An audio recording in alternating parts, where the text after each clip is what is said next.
Buenas tardes, amigos y amigas. Un nuevo programa de Cuarta Instancia. Nos acompaña Santiago Machuca, Luis Ávila Lizaña, Angélica Porras y quienes habla Richard González Dávila. Esta semana vamos a tratar dos temas específicamente, que es la coyuntura o la crisis que hemos soportado por el coronavirus y las medidas que alrededor de esto ha tenido para paliarla el gobierno nacional, y con lo que ya sabemos que ha ocurrido también en Guayaquil. Todo este contexto lo vamos a tratar en una primera parte, y en una segunda parte tal vez vamos a hablar del tema post-COVID y el tema económico, el tema laboral, que es lo que se viene. Entonces, ten en cuenta este contexto. Quisiera empezar con Luis. Nos señale qué ha sucedido o qué medidas ha tenido el gobierno y qué efectividad ha tenido las mismas y qué nos espera en cuanto a poder tener medidas adecuadas para poder detener el avance de contagios y también de fallecidos. Buenas tardes, queridos amigos, como siempre, un gusto. La primera cuestión es que ya es inocultable la crisis humanitaria que vive el país, particularmente en Guayaquil. Y a pesar de los esfuerzos del gobierno de establecer un cerco mediático y control, inclusive criminalizando a varias personas respecto de la información, ya es inevitable que el mundo se haya enterado de lo que está pasando en Ecuador y particularmente en Guayaquil. Y lo más grave es que lo que está sucediendo en Ecuador es por una falta de gobierno de la crisis sanitaria. Entonces eso ya es inevitable, y a partir de eso, inclusive medios internacionales que a veces han sido cuestionados por ser conservadores, como CNN, CBS, Deutsche Welle, bueno, y un montón de cadenas del mundo, ya han hecho público lo que está sucediendo en Ecuador, y me parece que hasta el momento el balance general de la crisis sanitaria es negativo respecto de la gestión del gobierno, y nos encontramos ante una encrucijada porque hay un sinnúmero de decisiones que tomar y aparentemente no se toman todavía para poder paliar la crisis sanitaria. Eso es como la primera cosa que quería decir respecto de lo que vivimos todavía con el tema de la crisis sanitaria por el coronavirus. Gracias, Luis. Santiago, en este contexto, tuvimos algunas acciones judiciales para poder pedir que la institucionalidad reaccione. ¿Qué ha pasado con aquello? Por favor, ¿nos puedes contar? Richard, compañeros, buenas tardes. Nosotros lo que hicimos y comentábamos por algunos medios es simplemente acudir a una de las vías que estén establecidas en el ordenamiento jurídico, específicamente en la garantía constitucional, en donde ante la grave crisis que vivimos, a una grave crisis sanitaria, solicitábamos que el Ejecutivo Nacional cumpla con lo que determinó la Corte Constitucional en su dictamen 120-EE, en el que señalaba la asignación de recursos extraordinarios para poder cubrir la crisis y con esto garantizar la salud y la protección del bienestar y el cuidado de Fuerzas Armadas y personal sanitario movilizándose. Lamentablemente, la Corte Constitucional, después de un proceso sumamente caótico por varias circunstancias que las hemos venido denunciando por redes sociales, la Corte Constitucional, de manera inexplicable, desestimó nuestra pretensión, con lo cual cerró las vías que nosotros teníamos para acudir dentro del ordenamiento jurídico interno a mecanismos que permitan tutelar el derecho de la salud de los ecuatorianos, específicamente en el caso de Guayaquil, con lo cual nos cierra la puerta para poder, mejor dicho, nos cierra la puerta en el ordenamiento interno, pero nos abre la puerta para poder acudir al sistema internacional de protección de derechos humanos, porque esta situación, como lo mencionaba Luis, es insostenible. Gracias, Santiago. Angélica, por favor, ¿me podrías en este contexto entonces indicar cómo ha quedado el sistema constitucional ecuatoriano y qué vicios de reacción hay al respecto? Bueno, yo quisiera decir que hay una cosa que es muy preocupante de la sentencia de la Corte Constitucional, y es que precisamente dice en varios párrafos de la sentencia que no tiene competencia para revisar la ejecución de su propio dictamen de constitucionalidad, y que es el Ejecutivo el único encargado de ejecutar las medidas que tome en el estado de excepción. Eso me parece muy preocupante, porque entonces no habría forma de que se haga control sobre el Ejecutivo, con lo cual estamos debilitando el propio sistema constitucional, la supremacía de la Constitución, y además estamos diciendo que no hay quien controle al Ejecutivo en estado de excepción. Si bien es cierto, la propia Corte dice con su sentencia que sería la Asamblea Nacional la que debería realizar control político, con lo cual estamos totalmente de acuerdo, pero eso es control político, no es un control jurídico constitucional, y el control jurídico constitucional le corresponde a la Corte, porque ella ha emitido un dictamen y es ella la llamada a hacer cumplir su dictamen de constitucionalidad, a riesgo de convertir en inconstitucional el estado de excepción. Entonces me parece a mí que esto ha sido un debilitamiento muy grande a la estructura del sistema del derecho del Estado constitucional, porque en este se supone que debe haber un control de todas las actividades del sector público. Entonces, decir que en estado de excepción no existe la posibilidad de controlar al Ejecutivo me parece a mí un grave precedente.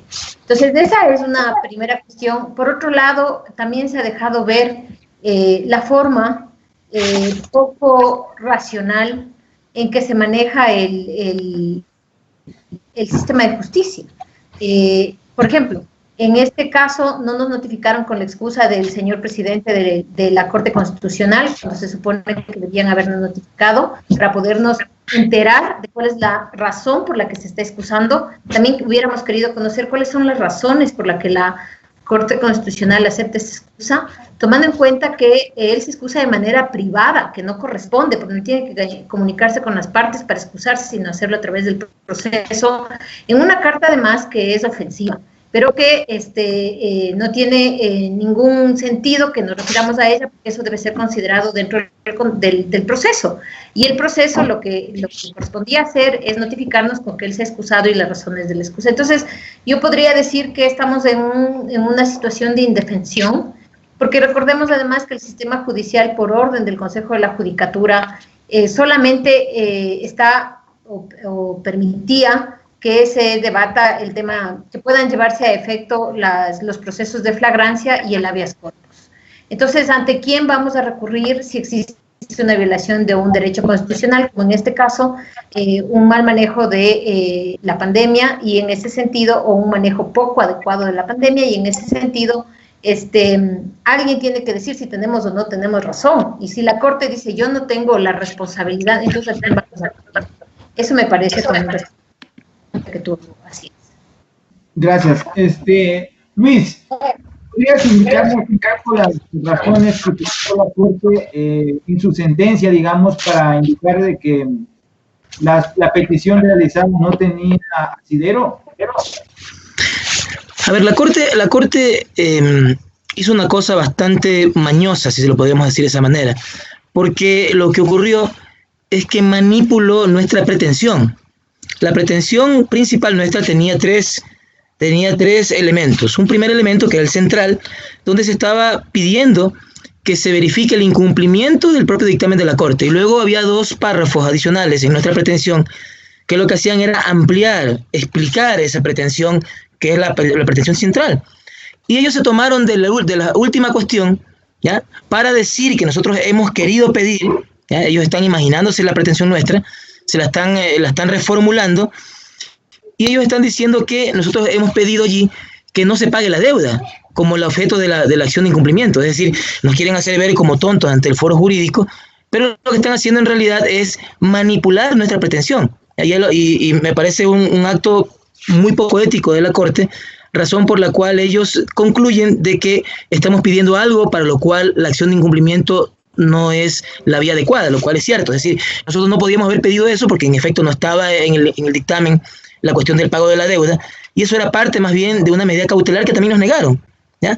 Entonces, más allá de la cuestión técnica, a mí me parece que lo más grave que ocurre en esa sentencia es la forma poco ética como actúa la Corte respecto a ese caso, ¿no? Entonces, además lo que decía Santiago, con eso nos cierra la posibilidad de que en el ordenamiento interno encontremos una posibilidad de garantizar y proteger derechos a la salud de las personas que están ahora siendo afectadas por el coronavirus, que es lo de fondo, ¿no? Y nos han abierto la puerta ahora para poder plantear estas acciones y denuncias a nivel internacional. Sin embargo digo, reitero, o sea, me parece a mí que la forma de actuación de la Corte, además de los escándalos puntuales que ya hemos comentado en otros escenarios, me parece que es poco ética y me parece que apunta a deslegitimar más aún a una Corte Constitucional que en un inicio fue llamada de lujo y ahora es evidente que es una Corte obediente al Poder Ejecutivo. Una cosa que decía Angélica es cierto, la Asamblea tiene control político del estado de excepción. Esta semana intentaron reunir los votos para poder hacer ese control político y ni siquiera lograron recoger los votos para poderse reunir, ¿ya? Entonces, no es un mecanismo efectivo y lo que está haciendo la Corte es dejando en indefensión a los ciudadanos frente a la inacción del gobierno por los temas de dotación de recursos para el sistema de salud. Y eso es totalmente grave. Gracias.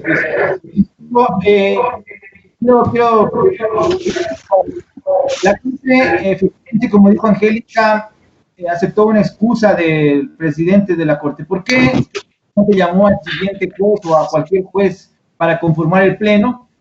¿Y cuál es el escenario de que la Corte también tenga control sobre sus acciones?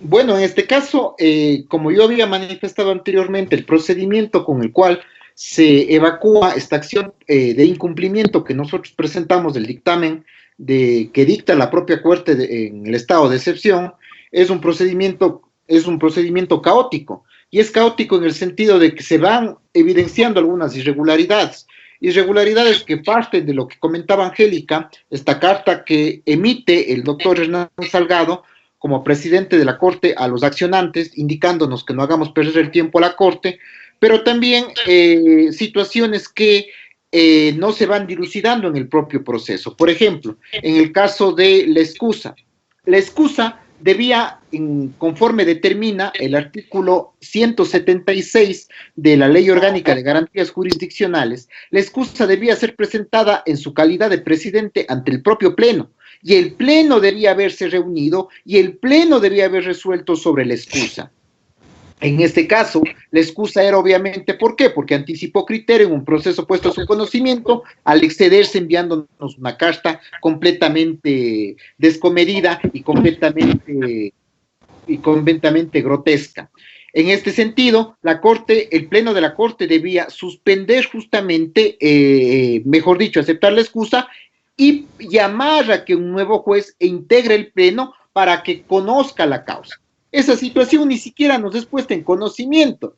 Resulta que en el propio sentencia se nos indica actuaciones procesales que ni siquiera nos pusieron en conocimiento como jueces. Es decir, una vulneración completa del debido proceso y con esto también una vulneración completa a la independencia e imparcialidad que tienen los jueces como principio rector de sus actuaciones. Gracias, Santiago. Bueno, para de aquí en adelante pasar al siguiente punto, Angélica, quisiera que nos pudieras hacer un contexto de qué es lo que ocurre con el tema laboral, con el tema económico debido a la crisis sanitaria. ¿Ya se le está sintiendo? ¿Qué perspectivas hay? ¿Qué soluciones ha planteado el gobierno? O debería plantear, mejor dicho, porque sabe que no ha planteado ninguna. Eso quisiera que nos expliques, por favor, Angélica. Bueno, yo creo que todo lo que se ha dicho respecto de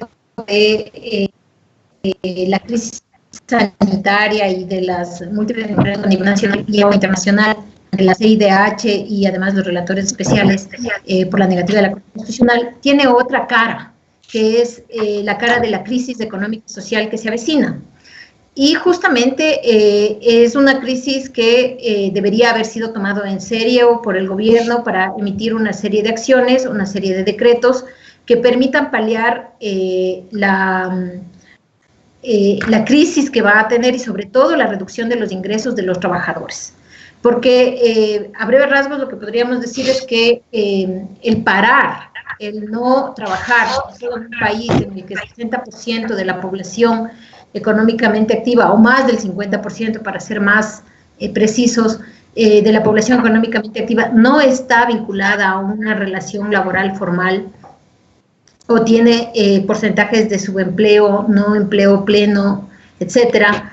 Es decir, no está en un empleo con todas las garantías y derechos, supone que los ingresos se los gana día a día. Entonces, esto en una sociedad como la nuestra, el parar, el confinamiento significa que se generen pérdidas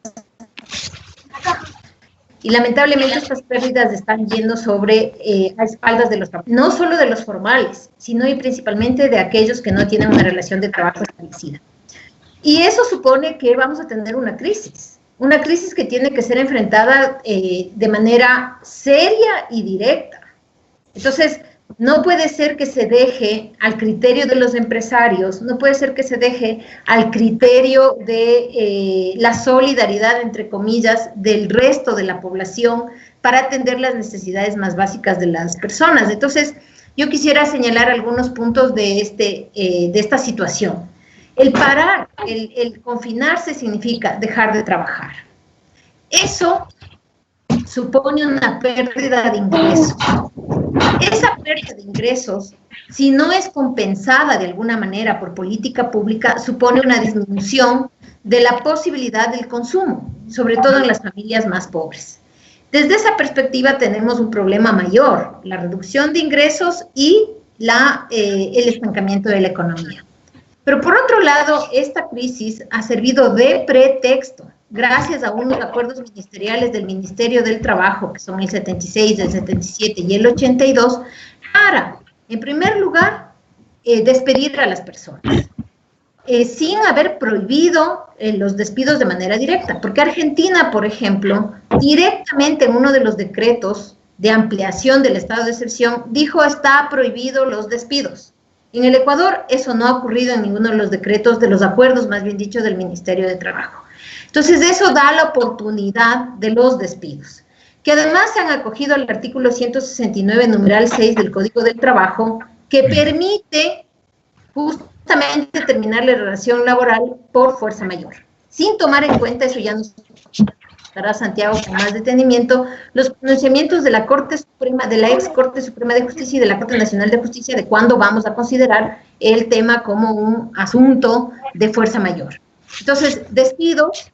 No hay claridad en los decretos, en los acuerdos ministeriales del Ministerio de Trabajo que digan está prohibido el despido. Y luego, la reducción de los ingresos que se produce a los trabajadores y la reducción a los ingresos que se produce a los trabajadores no formales no está siendo compensada.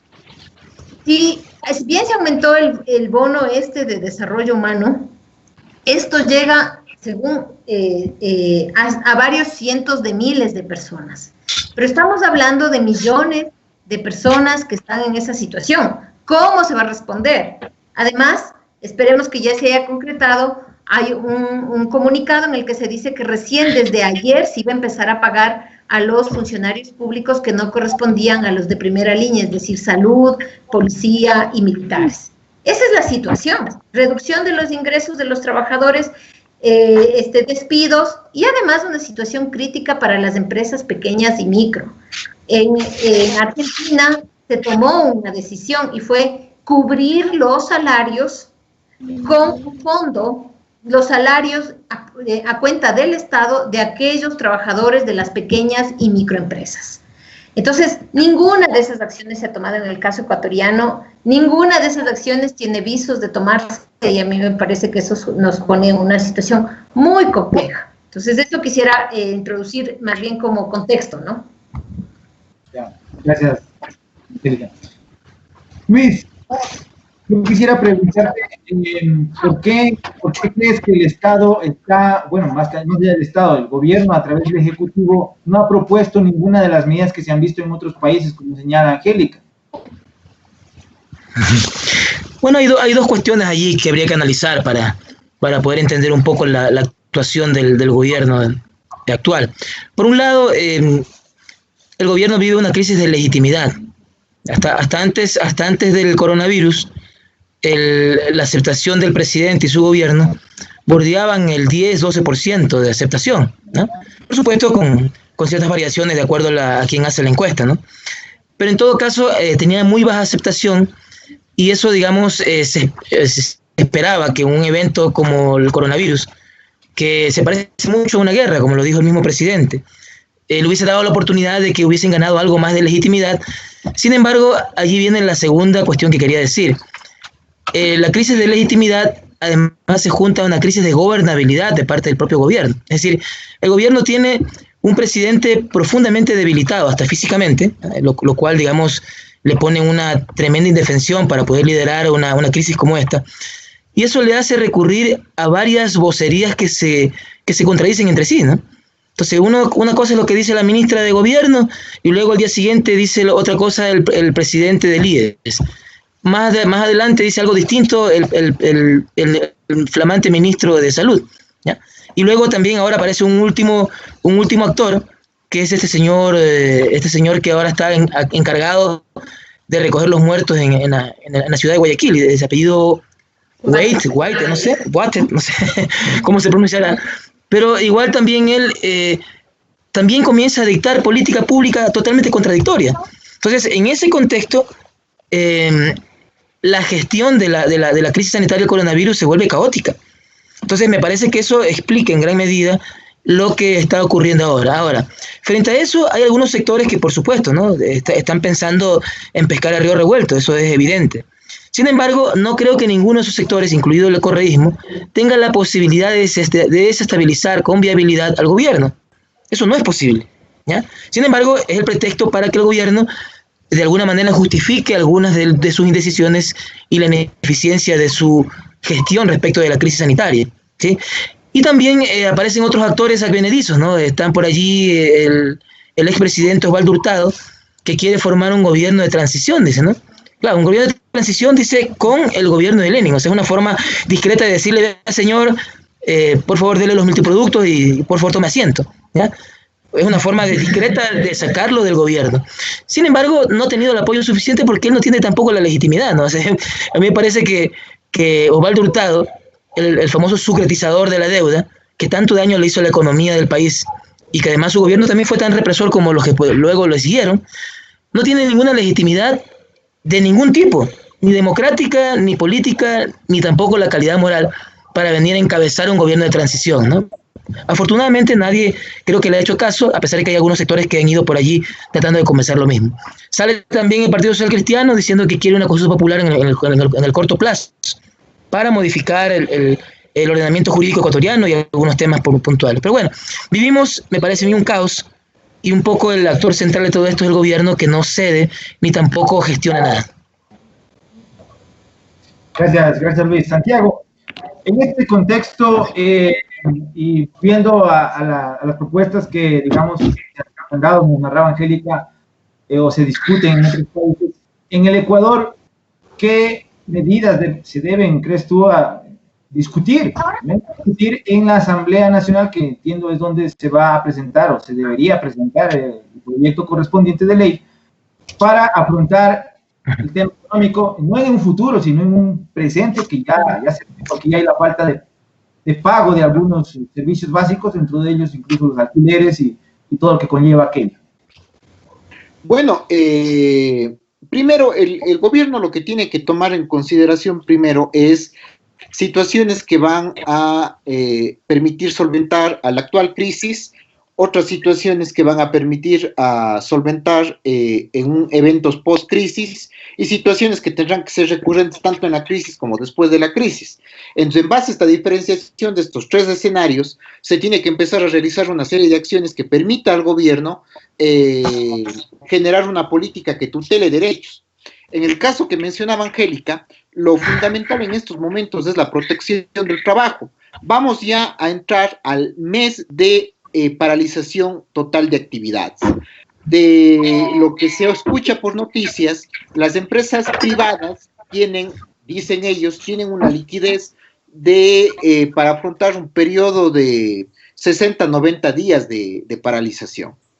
A ver, si estamos nosotros entrando ya al mes, proyectándonos a un segundo mes de paralización, lo que se esperaría que hagan estas empresas, o mejor dicho, lo que algunas empresas también ya han empezado a realizar, es tratar de aligerar su nómina, es decir, refrescar su nómina despidiendo al personal. Y al despedir al personal, aquí se van a dar una serie de actitudes irregulares, desde el mismo hecho de obligarles a los trabajadores a firmar sus renuncias, como también a acudir a interpretaciones excesivas de la norma, como decía Angélica, respecto a la terminación por caso fortuito o fuerza mayor de la relación laboral. Entonces, la primera acción que tiene que hacer el gobierno vía ley es una interpretación a lo que determina el 169, numeral 6 del Código de Trabajo, indicando qué se entiende por caso fortuito, fuerza mayor, que conforme Angélica ya manifestaba respecto a varias sentencias de la Corte Suprema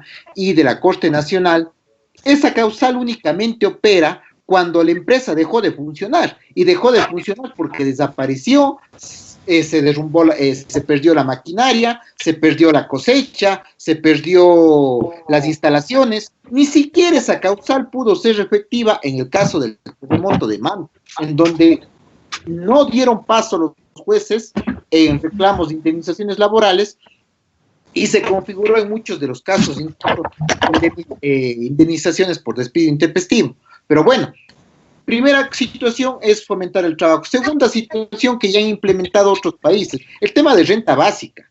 Es decir, garantizar a las personas un ingreso que les permita satisfacer sus necesidades. Como aumentar $60 del bono, eso no se va a solucionar, o el paliativo es para un sector muy pequeñito de la población, el cual no se verá reflejado en algunos resultados. Segunda situación, ya se ha mencionado por parte incluso de potencias europeas como Italia y España, que están siendo afectadas.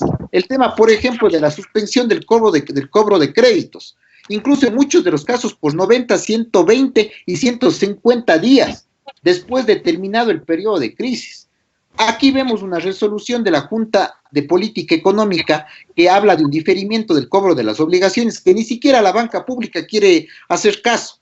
Es decir, la banca pública ahorita lo que ha hecho es cobrar las cuotas de los créditos hipotecarios, en el caso del BIES, del mes de marzo. Imagínense lo que es eso. En un mes de paralización, el BIES ha cobrado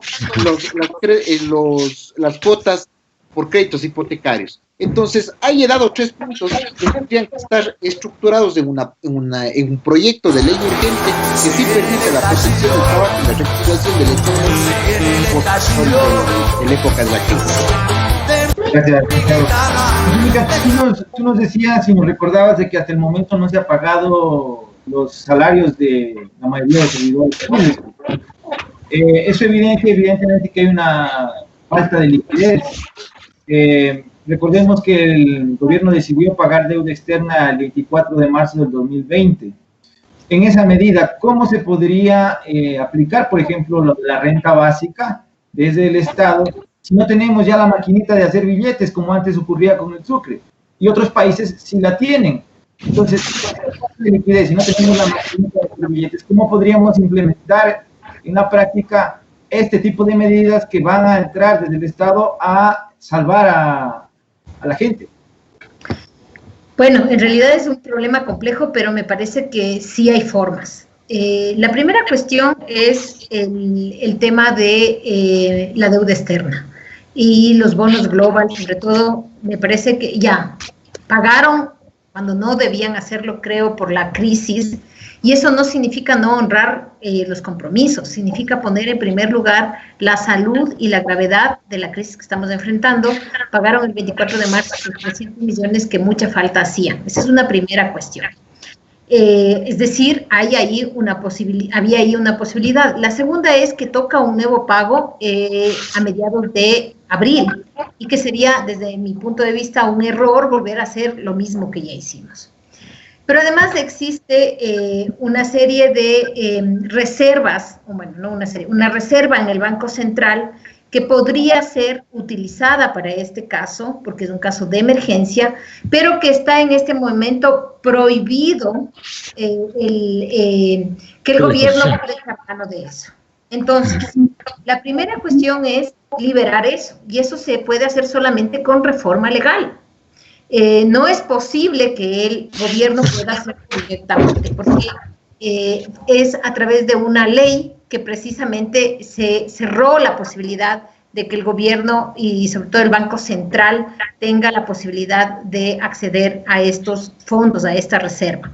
Entonces ahí hay una fuente posible de financiamiento. Otra fuente posible de financiamiento son esos dineros destinados a pagar la deuda externa, y otra fuente posible de financiamiento que es, por ejemplo, por lo que ha optado Argentina, son los fondos que existen en el Seguro Social, que tranquilamente podrían considerarse como una entrega, por ejemplo, por un verdadero seguro de salud. En este momento como subsidio, o un verdadero seguro de desempleo. En este momento no hay un seguro de desempleo en el Ecuador, porque las restricciones que tiene el seguro de desempleo son muy grandes, poca gente ingresa al seguro de desempleo, y además solamente es posible ir a este seguro de desempleo después de 2 meses de cesantía. Entonces, es decir, de una vez que has terminado el trabajo, 2 meses. Es decir, si es que se tuviera la voluntad de hacerlo, se podría a través del Seguro Social. Obviamente, el Seguro Social solamente está pensado para aquellos que cotizan. Eso es cierto. Pero si es que el Seguro Social, por ejemplo, atiende la crisis económica que se va a venir de quienes formalmente están afiliados al Seguro Social, ya eso disminuiría el peso sobre lo que tiene que hacer el Estado, que es transferir dinero directo a aquellos que no pueden generarse ingresos porque viven del día a día. Entonces, tiene que generar lo que ha dicho Santiago, una renta básica o una renta universal. Pero una renta básica es transferir dinero específico, un monto específico, para que las personas que no pueden trabajar porque deben estar confinadas en su casa tengan ingresos. Y eso, si bien para los que no tienen trabajo formal no puede ser hecho por el Seguro Social, sí puede ser hecho por cualquiera de estas otras fuentes. Y esto que decimos no es poco serio. El problema es que no se están tomando en serio la crisis que se va a venir, y a poca gente le importa que esa crisis la paguen los trabajadores. Claro que sabemos que es muy serio tocar los fondos del Seguro Social. Por supuesto que sabemos que es muy serio abrir la posibilidad de utilizar los fondos de la reserva. Por supuesto que sí, pero hay que decidir, y esa decisión tiene que ser a favor de cubrir las necesidades básicas de los trabajadores. Porque si ellos pierden su trabajo, si las personas más pobres no pueden generarse ingresos, eso significa que la mayoría del país, que no es que nuestro país esté conformado por clase media ni por clase alta, nuestro país está conformado por pobres, mayoritariamente. Quiere decir que nuestro país se paraliza y tenemos una crisis muy grave. Entonces, en ese sentido, no es que nos tomamos poco en serio estas propuestas, nos tomamos muy en serio, pero hay que priorizar, y los derechos de las personas para tener ingresos que les permitan tener una vida ni siquiera digna, sobrevivir, eso están primero. Precisamente ya sabemos lo que está ocurriendo, pasado 10, últimamente, ¿qué habría que hacer, qué medidas complementarias habría que tomar para poder justamente verificar que esos dineros sean usados bien? Miren que el gobierno oficializó la semana pasada que esta semana iba a presentar un proyecto de ley, ¿ya? Nadie sabe qué va a contener ese proyecto de ley, y es el típico proyecto de ley de los últimos años. Es decir, todo se mantiene en una reserva absoluta, no hay ningún tipo de consenso que no sea con los empresarios y con las grandes empresas del país, y se hace de manera descarada, ¿no? O sea, todos los proyectos de ley que se presentaron en materia económica y propuestas se consultan con esos sectores, ¿no? No con los trabajadores, no con la pequeña industria, no con los campesinos, no con los estudiantes, con las universidades, sino solamente con ese selecto grupo. Entonces a mí me hace prever de que todas las decisiones que se vayan a plantear en ese proyecto de ley, que parece que se va a presentar en estos días, ¿no? Yo me imagino que lo han de presentar el día miércoles o jueves, aprovechando que la gente está por el tema de Semana Santa ocupada. Entonces nadie va a reclamar, y no sería nada raro en este país que, como va a ser un proyecto urgente económico, se haga el primer debate este fin de semana. Nada raro. Entonces me parece que el déficit de democracia que tienen esos proyectos no va a ser distinto en el proyecto que se está planteando el gobierno. Entonces, hay un proyecto que está circulando que me da la impresión que es una bomba ideológica del propio gobierno, que es un proyecto que de por sí es cuestionable, pero es como que está fijando algo un poquito más equilibrado de lo que ellos están pensando, ¿no? Es una especie como de ir preparando el camino, y por eso se ha hecho público ese proyecto que circula en redes, ¿no? Todo el tiempo. Yo creo que además de lo que se ha planteado, hay algunas cosas que se tienen que discutir. Es decir, una vez que se recojan dineros, particularmente para poder paliar la crisis, se tiene que determinar específicamente para qué va a ser esos recursos.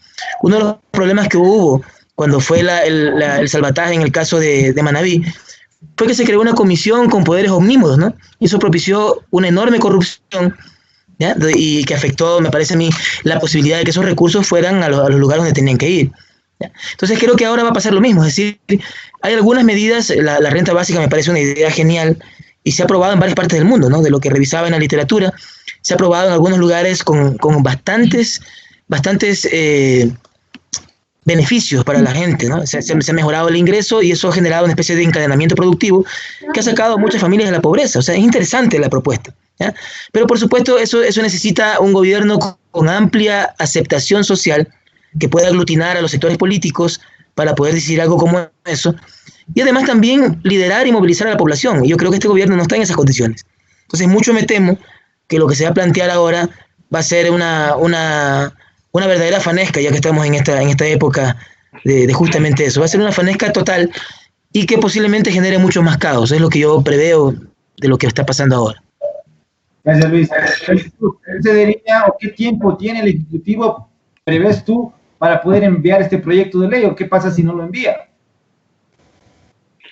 Bueno, en este caso, recordemos que si es un tema de materia tributaria, el Ejecutivo es el único que tiene la iniciativa legislativa para poder presentar este proyecto en materia tributaria y en materia de urgencia en temas de endeudamiento público, y tiene la facultad de presentar este proyecto de urgencia económica.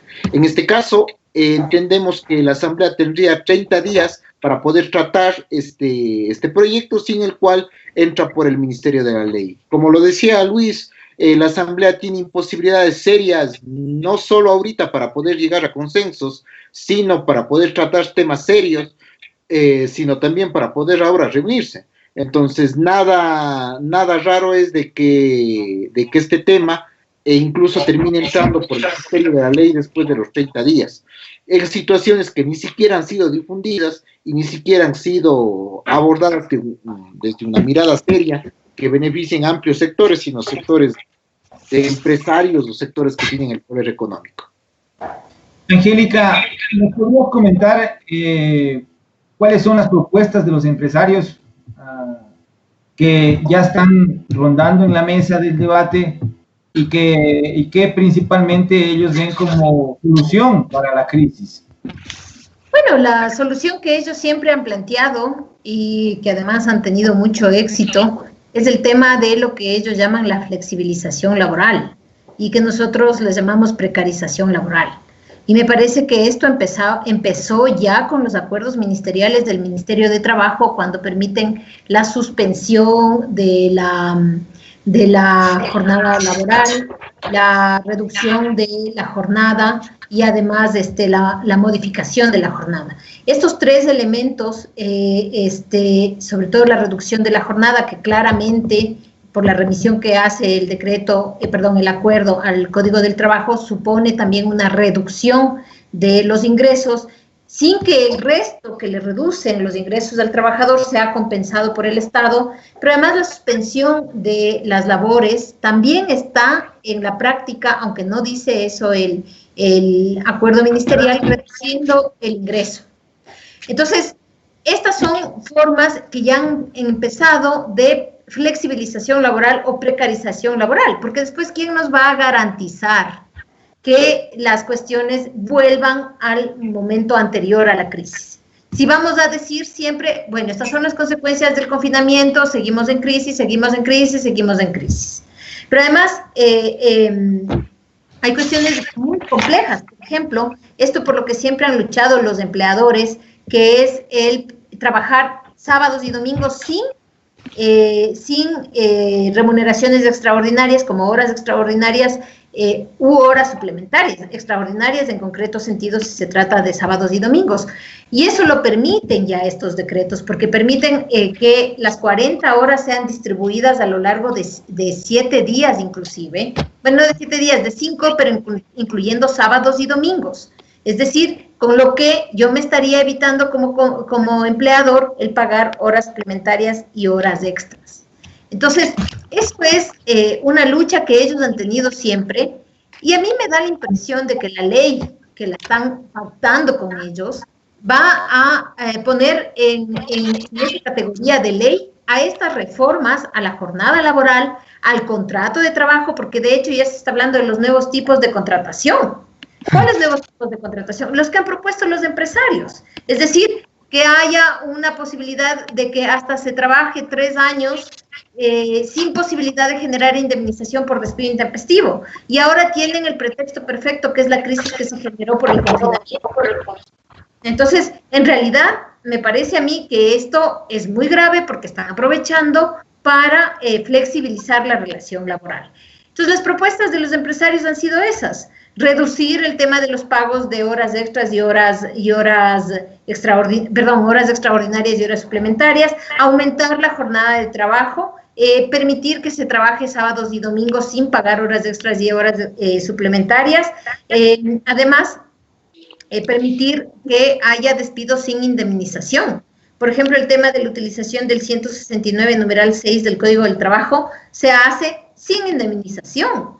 Entonces, esto supone un retroceso en los derechos laborales y ahora tienen el pretexto perfecto.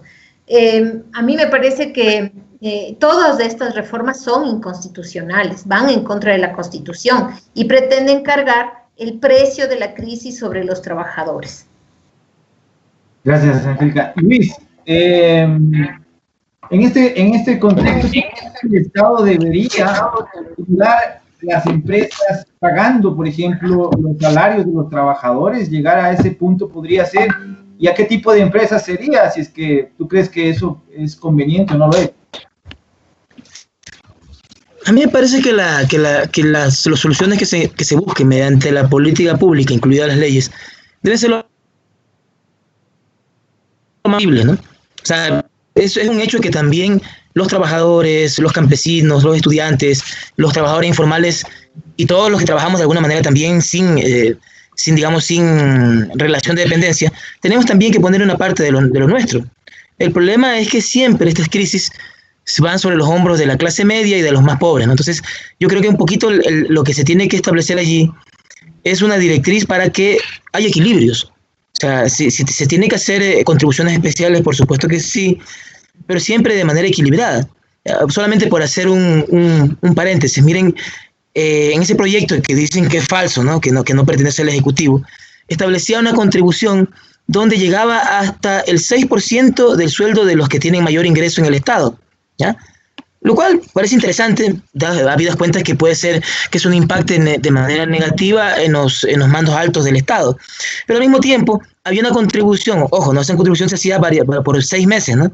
¿Ya? Mientras que había una contribución única que llegaba apenas al 0,20% del patrimonio de los más ricos. O sea, ahí se nota enormemente la irresponsabilidad y la desproporción. O sea, claro, digo, ese proyecto, entiendo que no es un proyecto oficial. Les digo, no me parece que es una especie como de bomba ideológica para probar un poco y allanar el camino para un proyecto bastante retrógrado, pero sin embargo me parece que lo que se tiene que pelear ahora es que se encuentren verdaderos equilibrios. O sea, quien tenga que decidir, no sé si este gobierno o el que venga, tiene que decidir medidas que sean lo más consensuadas posibles con los diferentes sectores. Es decir, lo que mencionaba, por ejemplo, Angélica, este anhelo de los empresarios hace mucho tiempo, el pago por horas del trabajo, el no pagar horas suplementarias, la flexibilidad laboral, o sea, que se puede despedir en cualquier momento a las personas que están en las empresas. Me parece que sería terrible que, sobre pretexto de esta crisis, se metan en esa propuesta, por ejemplo. Entonces, creo que lastimosamente lo que yo veo es que siempre, como dicen en América Latina, la soga siempre se corta por el lado más débil, y el lado más débil es la clase media y los más pobres. Es una pena. Gracias. ¿Tú crees que hay posibilidades de reacción desde el derecho constitucional o no ante la avalancha de hechos que se vienen suscitando y que se van a presentar? ¿Tú crees que haya alguna posibilidad de reacción desde el derecho o no?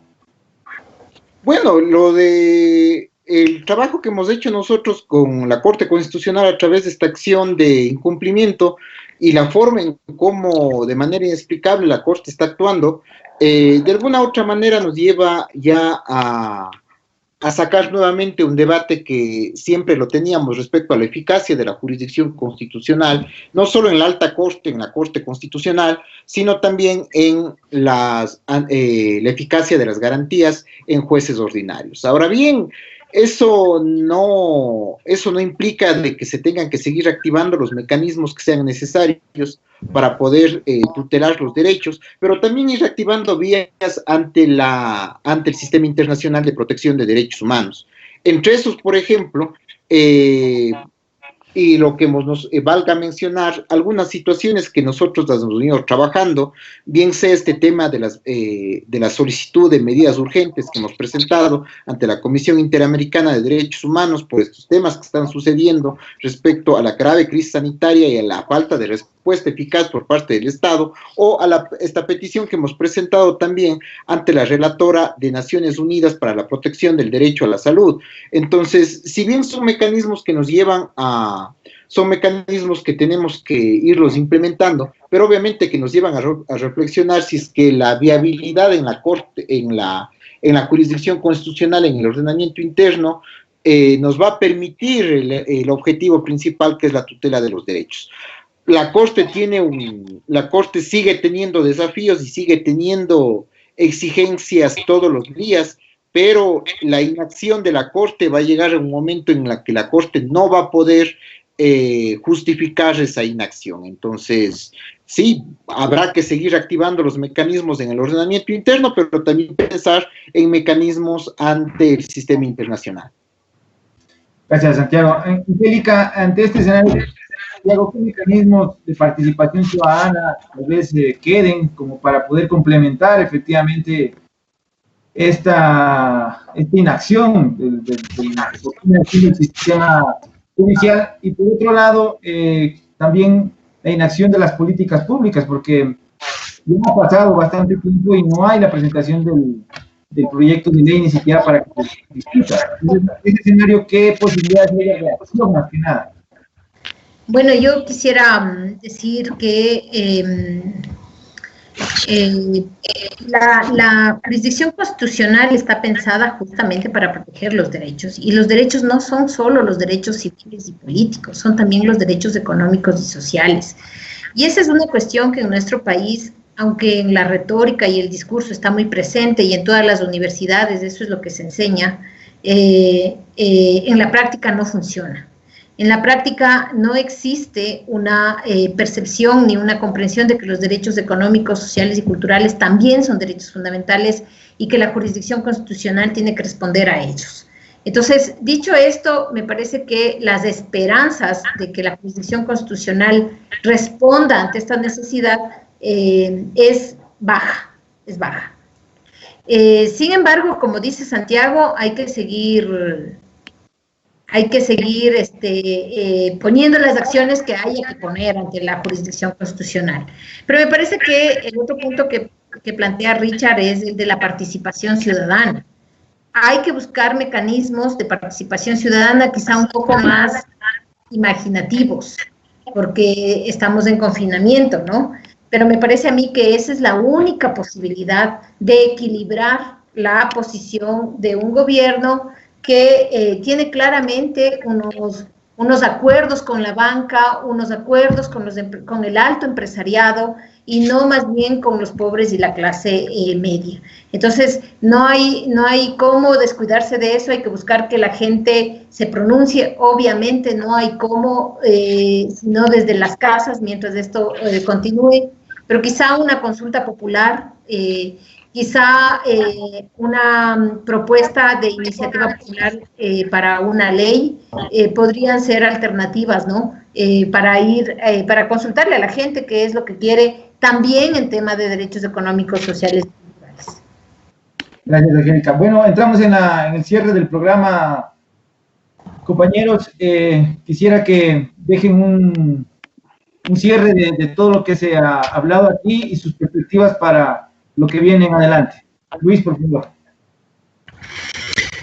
Bueno, la solución debe ser siempre lo más humana posible de toda esta crisis, pero también veo un aumento de la criminalización de ciertas expresiones en las redes, y se dio, digamos, la detención de una persona en Guayaquil por sus expresiones, dice el parte, ¿no?, violentas, amenazadoras contra la autoridad.